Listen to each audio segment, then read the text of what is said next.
안녕하십니까. 전기신경질환科입니다.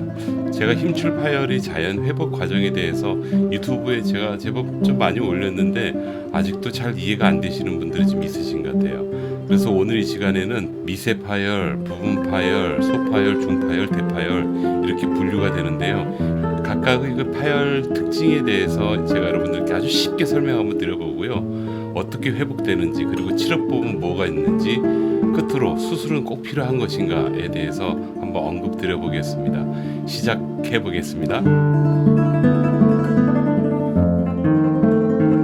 제가 굉장히 심혈을 기울여서 좀 만들어 봤는데요. 미세 파열, 부분 파열, 소, 중, 대파열에 대해서 설명을 한번 드려볼게요. 이 그림 자체 가지고는 여러분들이 이해하시기 좀 어려울 것 같아요. 그래서 제가 그림을 하나 그려놨는데 이렇게 그려봤습니다. 이게 근육이고요. 여기 빨갛게 되어 있는 부분이 힘줄 부분이다 라고 생각하시고 잘 이해해 보시기 바랍니다.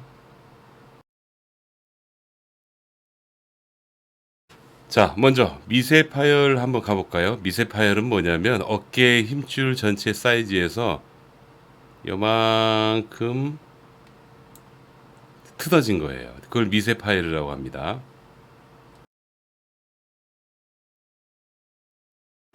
부분 파열은 뭐냐면 전체적으로 이렇게 조금 파열된 거를 부분 파열이라고 얘기합니다.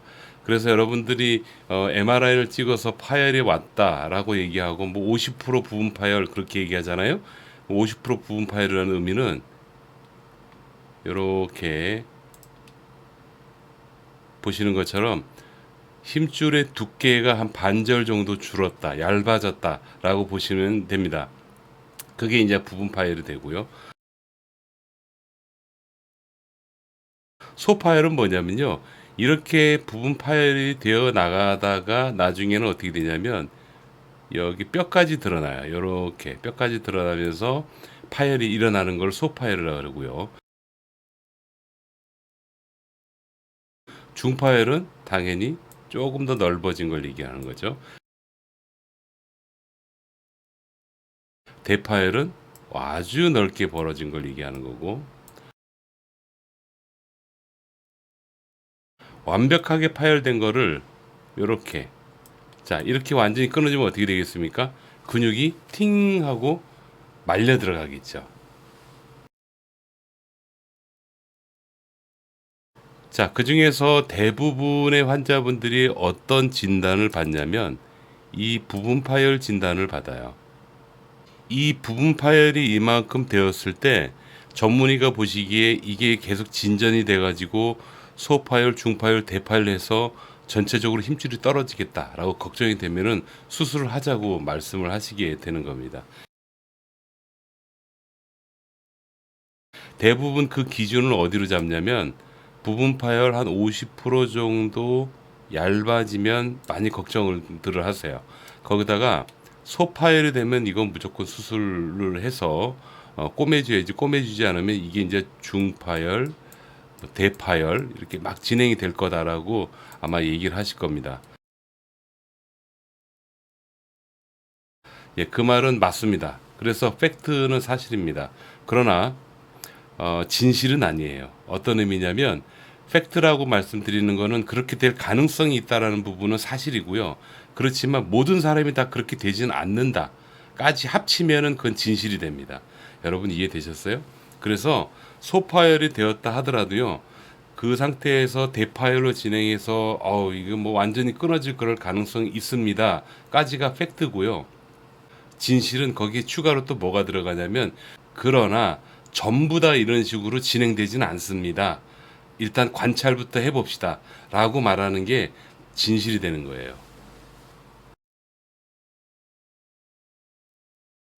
자, 이게 회복 기간에 대해서 좀 말씀을 좀 드려보도록 할게요. 이 3개월이라는 숫자가 있고 1년에서 1년 6개월이라는 시간이 있는데 이렇게 나눠서 3개월 정도까지는 아무는 시기입니다. 이렇게 살이 찢어져요. 예를 들어 살이 찢어진 데를 꼬매죠. 꼬매면 아물죠. 힘줄 같은 경우에 그렇게 아무는 기간이 보통 한 3개월 정도 잡습니다. 3개월 정도 지나게 되면 이런 식으로 천천히 이렇게 아물어 나가죠. 그래서 어느 정도 아무는 거예요. 그때 여기 얼기설기 이렇게 아물어집니다. 그래서 사실은 3개월만 넘어가게 되면 생활하는데 크게 불편함이 없어야지 책대로 설명할 수 있는 겁니다. 그냥 우리 그 살 붓고 나면은 좀 흉터가 좀 보이긴 해도 생활하는데 크게 문제는 없잖아요. 그거하고 똑같은 맥락이고요. 1년에서 1년 6개월이라고 써 있는 건 어떤 의미냐면 1년 6개월 동안 이 부분을 촘촘하게 또 메꿔요. 그 메꾸는 그 기간이 한 1년에서 1년 6개월 정도 지나는데 요때는 아주 촘촘하게 메꿉니다. 그래서 나중에는 이제 약간의 흉터만 남고 힘줄이 이제 복원이 된다. 이게 책에 나오는 그런 얘기예요. 병태 생리학 책이 있습니다, 여러분.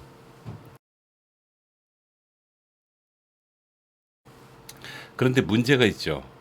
이 3개월이라는 그 기간 동안에 너무 아프잖아요. 그러면은 아무리 힘줄이 회복이 잘 되었다 하더라도 어깨를 못 써요. 왜 그러냐면 관절이 굳기 때문에 그렇습니다.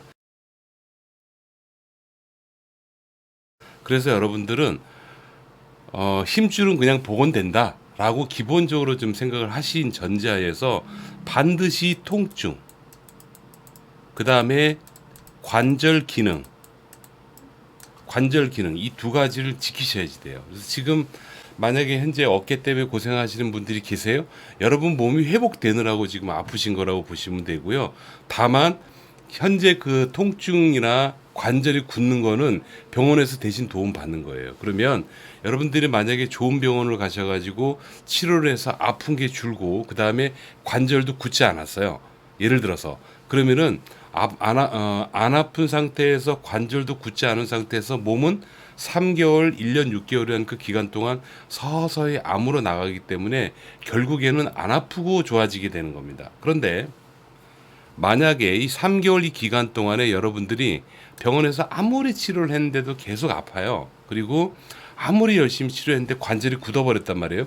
그러면은 꼼짝없이 1년 6개월 이상은 관절이 굳은 상태로 그리고 아픈 상태로 지내시게 되는 겁니다. 힘줄은 자연스럽게 회복이 된다는 거를 그냥 굳게 믿으시고요. 여러분 몸을 믿으세요. 그리고 이 초기 기간, 이 기간 때 통증을 잘 조절하고 관절 기능을 잘 유지해 줄 수 있는 그런 병원에서 치료와 관리, 케어를 받으시면 여러분들은 딱 처음에 아프시기 시작한 그 시점부터 대략 3개월 정도 넘어가면은 다시 일상생활로 돌아가실 수 있는 겁니다. 자, 수술에 대해서 좀 말씀을 드리겠습니다. 수술은 절대적으로 정형외과 전문의의 관할입니다. 그래서 제가 감히 언급을 드릴 수는 없으나 그 일반적인 책에 나오는 걸로 보면은 소파열 이상이면 일단 수술을 권유합니다. 그럴 때 수술을 해도 됩니다. 저는 수술해도 된다고 생각합니다. 그러나 수술하지 않아도 되는 경우도 많습니다. 제가 왜 이 말씀을 드리냐면 소파열 혹은 대파열이 된 상태에서 무증상으로 사는 분이 생각보다 많다라는 걸 꼭 잊지 마십시오. 그러니까 사진상으로 파열이 왔다고 해서 무조건 수술하는 게 아니고요. 사진상에 파열이 보이면서 여러분들이 많이 아파요. 그럴 때는 조금 생각을 해보시는 거고 단순히 파열만 됐다라고 판단이 될 때는 굳이 수술보다는 일단 관찰을 하시는 게 어떨까라는 개인적인 생각을 합니다. 파열 같은 경우에도 소파열 이상, 이 소파열 이상에서부터 수술에 대해서 고려하시고요. 부분 파열이다라고 설명이 나오게 되면 결국 이 사이즈 두께가 얇아진 거지 밑에 뼈가 드러날 정도로 파열이 된 게 아니기 때문에 이때는 무조건 여러분 관찰부터 하십시오. 보통 부분 파열 50% 정도만 넘어가면은 수술을 권하시는 그런 분들이 계신데요. 여러분 수술하고 난 다음에 다른 대안이 없어요. 방법이. 그래서 가능하면 수술은 뒤로 좀 미루시는 게 낫거든요. 대파열이 된 이 시점에서 수술하는 것도 안 좋아요. 그런데 이 소파열 시점에서 무조건 수술부터 하고 나서 후회하시는 분들이 생각보다 좀 있습니다. 그렇기 때문에 잘 관찰하면서 아픈 거 조절하면서 관절 굳지 않게 하면서 어깨 충돌 방지할 수 있는 동작 훈련을 여러분 배우시면서 조심스럽게 한 1, 2년 정도 관찰해 보다가 이 도대체 안 되겠다. 그러면 그땐 차라리 수술하고 재활하시는 게 더 낫다라고 생각합니다. 수술이 절대적인 건 아니에요. 그러니까 그 부분 꼭 좀 생각하시고요.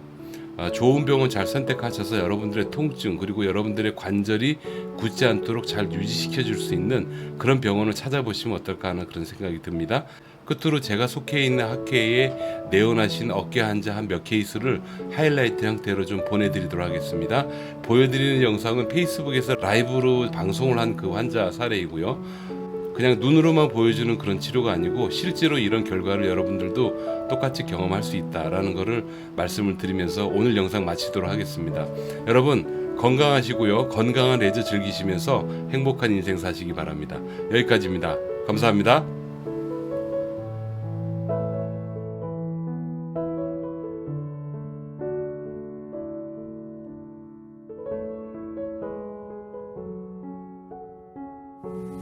전체가 다 이만큼 부어 있는 거 아시죠? 알고 있으시죠? 앞으로 한번 올려보세요. 뭐 단일도 안 움직여진다, 그죠? 여기 겨드랑이 살짝 벌려봐요. 내리고 다시 한번. 화학적 통증이라고 해서요. 후끈후끈거리고 어마어마하게 통증이 심하죠. 이거는 약을 먹어도 조절이 안 됩니다. 그래서 여러분들이 죽자고 고생을 하는 겁니다. 실제로 저한테 오시는 석회화 건염 초기 환자분들 보시면 팔을 단 1도 못 움직입니다. 1도 못 움직이고 꼼짝도 못 합니다. 예. 그런 상태에서 내원하시고요.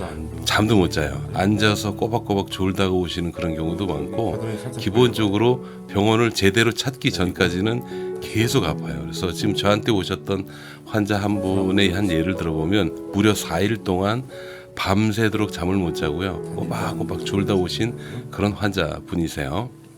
그 정도로 아프다는 뜻이죠. 제가 속해 있는 전기신경치료라는 게 있습니다. 전기신경치료를 받으면요 감쪽같이 사라집니다. 그 영상은 잠시 뒤에 제가 간단히 보여드리도록 할게요.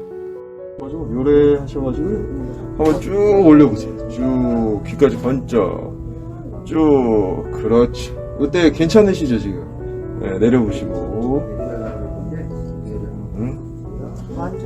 그리고 이렇게 해가지고 가슴 딱 피시고 여기까지 가는 상태. 아까보다 조금 더 피시고. 이렇게 해서 한번 옆으로 올리는 거 한번 해보실게요. 쭉 귀까지 쭉 올려보세요. 쭉 귀에 바짝 붙여보세요. 요것도 좀 어떠세요? 몸이 도는 게 아니야. 괜찮으시죠? 네,